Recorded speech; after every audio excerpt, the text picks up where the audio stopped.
인내라는 건요, 참아야 하느니라 한다고 그냥 되는 게 아닙니다. 내가 지금 참으면 이후에 확실히 뭔가를 얻을 수 있다, 이 증거가 있어야 현실적으로 인내가 가능해요. 이번 내용은 그 증거를 내 스스로 만들어내는 방법에 대해서 설명합니다. 이게 무슨 말이냐면요, 인내에는 기술적인 방법도 있다는 거예요. 여러분 주변에 보면요, 저런 애가 성공을 하는구나 싶은 천재 같은 친구가 있잖아요. 근데 나중에 보면요, 얻은 건 하나도 없는 안타까운 경우도 찾아볼 수가 있어요. 반면 쟤는 열심히는 하는데 영 뭐가 될 것 같진 않아, 이렇게 느껴지는데 몇 년 후에 보면요, 관계든 기회든 다 얻은 친구도 간혹 있습니다. 이 둘의 결정적 차이점은 기다릴 줄 아느냐 이거라고 생각해요. 더 정확히 하면 인내하는 기술을 알고 있는가, 여기에 더 가까운 것 같습니다. 참고 기다리는 걸 의지적으로 정신적으로 하는 건 분명한 한계가 있어요. 억지로 식욕을 참고 살을 빼면 요요 현상이 오고요,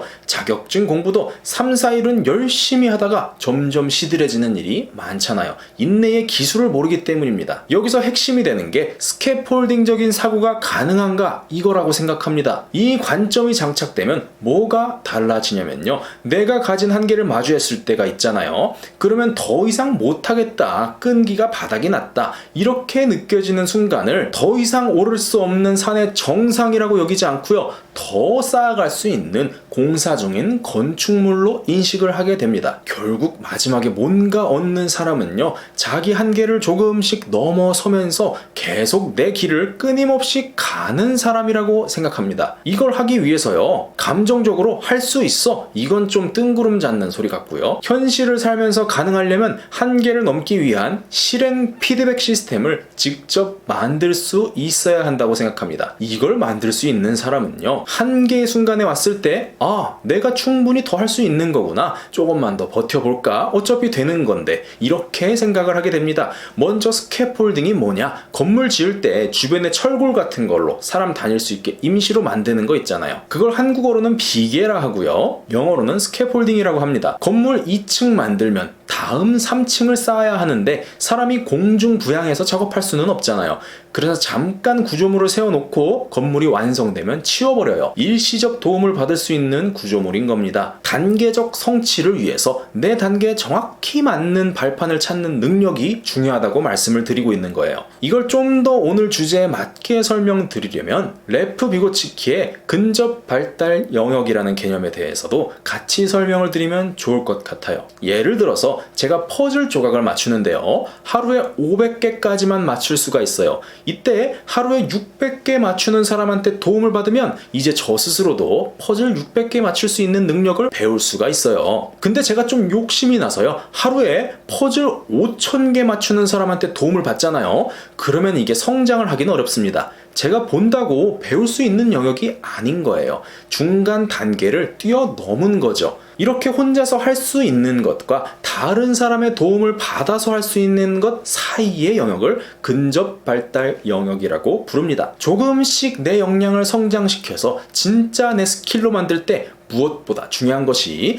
내가 도움을 받은 이후에 그걸 똑같이 재현할 수 있는가, 이거예요. 즉 내가 다음 성장의 높이로 가기 위해서 스스로 스캐폴딩을 찾고 이걸 설치할 수 있는 능력이 있는가, 이거에 따라서요, 끝까지 참고 계속해 나갈 현실성이 생겨난다는 겁니다. 핵심부터 말씀드리면 따라할 모델을 찾고요, 직접 실행을 한 다음에 피드백하는 과정에서 성취를 발견하는 이 4단계가 순환을 할 때 내가 목표한 것을 끊임없이 반복할 수가 있고요, 이 반복 과정을 남들이 봤을 때 저 사람은 인내력이 정말 좋구나, 끈기가 엄청나구나 라고 생각을 하게 됩니다. 다르게 말하면요, 인내라는 건 스스로 답을 찾는 능력이 있는 사람, 반복되는 일상 속에서도 성장하는 방법을 알고 있는 사람의 특징이라는 거예요. 그렇다면 어떻게 이거를 실현을 할 것인가, 이걸 오늘 주제에 맞게 구체적인 예시를 가지고 설명을 드려볼게요. 첫 번째는 모델 찾기입니다. 교육학에서는 스캐폴딩을 학생과 도움을 주는 교사의 역할로 나눠요. 학생이 스스로 발전할 수 있는 적절한 힌트를 선생이 주도록 안내합니다. 학교에서는 교사가 모델이 된 거예요. 하지만 사회에 나와서 주변을 보세요. 선생 역할을 자처하는 사람은 많지만 진짜로 그들이 성장을 위한 도움을 줄 수 있는가를 따져보자는 겁니다. 인간의 본능과 욕구를 따라서 일어나는 가르침은요, 그 내면을 잘 들여다보면 가르침이 아니라요, 자랑인 경우가 많죠. 그래서 학습자의 수준에 따라서 적절한 내용을 주기보다는 실력 과시를 하게 될 때가 많습니다. 아까 드린 비유를 잠시 가져와 보면요, 나는 퍼즐 600개 맞추는 능력을 배우고 싶은데 누가 와서요, 너 퍼즐 5000개 맞추는 거 본 적 없지? 왕년에 내가 퍼즐 왕이었어. 이렇게 자랑만 하고 간다는 거예요. 그래서 1번 모델 찾기를 할 때는 두 가지를 권해드려요. 하나는 전문가한테 값을 내고 배우는 겁니다. 배움의 비용을 내면요, 뭐를 보장받을 수 있냐면요, 가르치는 사람이 구조적으로 책임을 질 수밖에 없게 됩니다. 못 가르치면요, 고객 유치가 안 되고 생계 유지가 안 되니까 배우는 사람이 성장할 수 있게끔 만들어줘요. 값이 없는 가르침이라는 건요, 때로는 시험할 대상이 그저 필요하거나 숨겨진 목적성이 있을 확률이 굉장히 높습니다. 그래서 주의를 해야 된다는 거예요. 만일 내가 원하는 걸 가르치는 사람이 없을 수가 있어요. 그러면 두 번째, 책을 보고 배우는 겁니다. 책이란 건요, 나 스스로가 내용을 이해할 수 없으면요, 애초에 읽고 해석하는 게 불가능합니다. 그래서 내 수준에 맞는 근접 발달 영역의 도서를 고를 수밖에 없게 되고요, 이 과정을 통해서 내 현재 수준이 파악이 됩니다. 그래서 내가 위치한 단계에 적절한 스캐폴딩을 찾아서 설치할 수 있게 됩니다. 모델을 찾은 뒤에는 반드시 2번 실행이 있어야 합니다. 비율로 보자면요, 실행의 양이 압도적으로 많아야 합니다. 만일 나는 친구가 한 명도 없어요. 그래서 개선하고 싶어서 관계에 대한 책을 봤어요. 아니면 말을 할 때 너무 자신감이 없어서 스피치 학원을 한 달간 다녔어요. 근데 우리가 학습을 할 당시에는요, 높은 확률로 과잉 확신이 일어납니다. 나 이제 말 한마디면 친구 그냥 사귈 수 있어. 혹은 나 이제 100명 앞에서도 능청 떨면서 연설할 능력이 생겼어. 이렇게 과잉된 자신감이 생기는 일이 많다는 겁니다. 내가 예상하는 능력치와 현실에서의 능력치의 갭을 확인을 하지 않으면요, 계속 모델만 찾고 학습만 하는 함정에 빠지게 될 수가 있습니다. 이걸 해결하는 가장 쉽고 명쾌한 방법은요, 그냥 실행해보는 거예요. 2018년 하버드 비즈니스 스쿨 제니퍼 로그 연구팀은 1800명의 참가자를 대상으로 학습 과정에서 일어나는 과잉 확신에 대해서 실험했습니다. 이때 자신의 능력을 과대평가하는 공통적인 상황을 발견했어요. 핵심만 3개로 요약하자면요, 첫 번째로 자신을 너무 긍정적으로 평가할 때, 두 번째로 구체적인 평가 기준이 없거나 모호할 때, 세 번째로 학습 난이도가 너무 낮을 때에는 자신에게 유리한 방식으로만 현재 상태를 해석하기 때문에 과도한 확신을 하는 결과를 보였다고 합니다. 반대로 말하면요, 자신의 현재 상태를 직시할 수 있고 평가 기준이 명확하고 학습 난이도가 내 현재 수준보다 약간 높을 때는 나의 부족한 영역을 인지하고 개선할 수가 있다는 거예요. 우리가 실행이라는 걸 하면요, 반드시 그에 따른 결과가 나오기 때문에 현재 내 수준을 정확히 파악할 수가 있고요, 내가 배운 걸 써먹을 때 먹히는지 안 먹히는지 확인이 됩니다. 그러면요, 이렇게 생각이 나겠죠. 아, 진짜 써먹으려면 좀 더 복습을 해야 되는구나, 아니면 좀 더 심화된 걸 배워야겠구나 하고 나에게 필요한 적정 난이도가 감이 잡히잖아요. 이렇게 평가 기준, 난이도, 자기 인식 3가지 측면에서 메타 인지가 되니까요, 현재 필요한 배움의 단계가 자동으로 설정이 됩니다. 내 스캐폴딩을 3층에 설치해야겠구나, 아직은 1층에 설치할 단계구나, 감이 잡히는 거예요. 이렇게 1번 모델을 찾아서 2번 실행을 한 뒤에 이어질 3번을 제대로 하냐 안 하냐에 따라서 결정적인 변화가 일어납니다. 두 사람이 똑같은 일 3년을 해도요, 거의 발전이 없는 사람이 있고, 어떤 사람은요, 말도 안 되게 성장하는 상황 본 적이 있으실 거예요. 이게 3번 피드백이 제대로 이루어지는가에 따라서 결판이 나게 된다고 생각합니다. 우리가 실행을 하면요, 아까 말씀드렸듯이 반드시 이거에 대한 결과물이 나와요. 예를 들면요, 제가 뜨개질 뜨는 법을 학습을 한 다음에 직접 실습을 해보면요, 내 작품이 제대로 되었는지 잘못되었는지 나의 현재 숙련도를 알 수가 있잖아요. 이것도 이것도 일종의 자가 피드백이에요. 근데 이렇게 대충 눈대중으로 판단하고 개선하는 거에는요, 결여된 요소가 있어요. 발전이 되긴 하는데 시간이 너무 오래 걸린다는 겁니다. 그 지루함의 과정을 참지 못할 수 있다는 거예요. 그래서 피드백을 어떻게 하느냐 혹은 어떻게 받느냐가 정말 중요합니다. 근데 조언과 평가를 많이 받는다고 꼭 발전이 되진 않아요. 오히려 과격한 피드백이 의욕을 상실시키기도 하고요. 잘못된 조언을 들으면 길을 잃고 이상한 방향으로 가게 될 수도 있습니다. 제 경험상 정석적인 피드백은 명확성, 적시성, 구체성, 건설성 이 4가지 요소가 함께 들어있어야 합니다. 하나씩 설명을 드리면요. 명확성은 명료하고 이해하기 쉬워야 한다는 거예요. 모호하고 추상적인 피드백은요, 내가 어떤 부분을 정확히 개선해야 하는지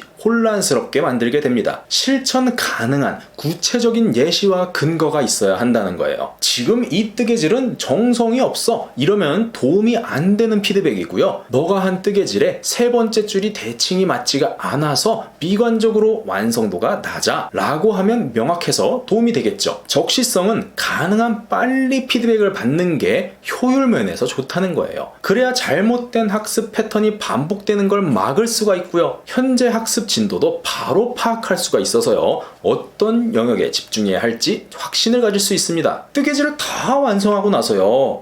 이건 잘못 만든 것 같네 라고 알게 되면 골치 아프잖아요. 처음부터 다시 해야 되니까요. 근데 잘못된 부분이 있을 때 최대한 빨리 알아채는 적시성이 있으면 실수한 부분만 다시 반복을 하면 되니까 전체적인 효율 면에서 훨씬 속도가 빨라집니다. 구체성은 보편적인 칭찬이나 비판으로 동기만 부여하는 건요, 바람직하지 않다는 겁니다. 정확히 어떤 면에서 성취가 있었는지, 어떤 부분이 개선이 되어야 하는지 확실하게 파악해서 피드백이 되어야 한다는 겁니다. 아까 실수한 뜨개질 3번째 줄을 개선하려면 집중력을 발휘할 수 있는 시간을 측정해 봐야 될 것 같아. 너가 30분 이상 하면 집중이 안 된다면 20분씩 타이머를 맞추고 쉬면서 점점 늘려가 보면 되겠네. 이렇게 되는 것이죠. 건설성은 피드백의 방향이 긍정적이면서 개선을 위한 제안이 포함되어야 한다는 겁니다. 결국에 피드백이라는 건요, 받아들이는 사람이 잘 수용하고 실행할 수 있게 해주는 게 목적이기 때문에요. 긍정적이게 받아들이고 개선할 수 있는 합리적인 방식을 제안해야 한다는 거예요. 예를 들어서 뜨개질 처음부터 다시 배워야겠네, 기초가 없어 이러면 이거는 좀 잘못된 겁니다. 건설성이 없죠. 반면 집중력을 발휘하는 시간을 조금씩 늘려가면 완성도가 높아질 거야. 타이머를 적극 활용해봐. 이러면 방향성과 동기가 함께 충족이 됩니다. 피드백의 요소를 상세하게 설명드린 이유는요, 남이 이 4가지를 모두 포함해서 피드백을 해주는 일은 거의 없다는 걸 알려드리는 거예요. 여러분이 알아서 필터링을 해서 들어야 합니다. 누구한테 물어봤을 때는 건설성은 있는데 명확성은 부족할 수가 있어요. 또 다른 사람은 구체적이긴 한데 적시성은 없을 수가 있습니다. 조언이라고 무조건 수용하는 게 아니라 나름의 기준을 가지고 들어야 내 현실에 맞춰서 적용이 가능하다는 거예요. 우리가 더 이상은 인내할 수 없어지는 지점,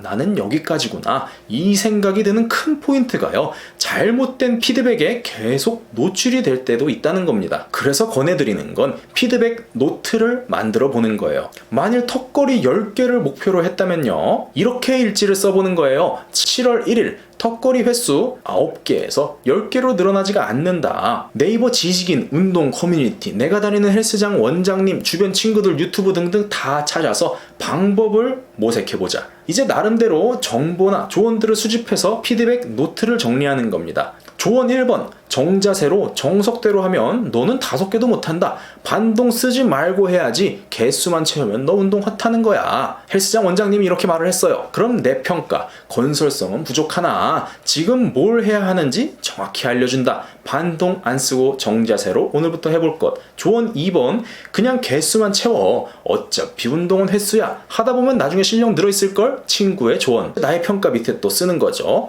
평가, 동기부여는 되지만 지금 내 실력 향상에는 도움이 안 되는 내용 같다. 이제 조언 3번. 나도 최근에 10개 넘겼는데 너 몸을 보니까 결국 근육량을 늘려야 될걸. 커뮤니티 회원의 조언. 이제 또 내 평가 쓰는 거죠. 구체적이지는 않지만 근본적인 방향 설정은 있다. 단백질 식단으로 한번 바꿔볼 것. 그러면 조언 1번, 2번, 3번 쫙쫙쫙 나온 거에 통합본도 나오겠죠. 턱걸이 10개에 도달할 때까지 정자세로 훈련하되 개수에 연연하지는 말 것. 대신 일주일에 한 번씩 인바디를 재보면서 식단을 조절해보자. 이거에 대한 일지를요 1일차, 2일차, 3일 쭉쭉쭉 써 내려가다 보면요 턱걸이 9개에서 10개로 늘지 않는다고 성장을 안 하고 있던 게 아니라요 9에서 10 사이에 있는 디테일들, 식단이나 근육량, 정확한 자세, 체중 등등 이런 것들이 조금씩 개선이 되는 게 확인이 됩니다. 그러면 그 기록들을 보면서요 감정적으로도 느낄 수가 있는 거예요. 아, 나는 분명히 앞으로 가고 있구나. 이 방향이 맞아. 성취해보자고, 좀 더 해보자고.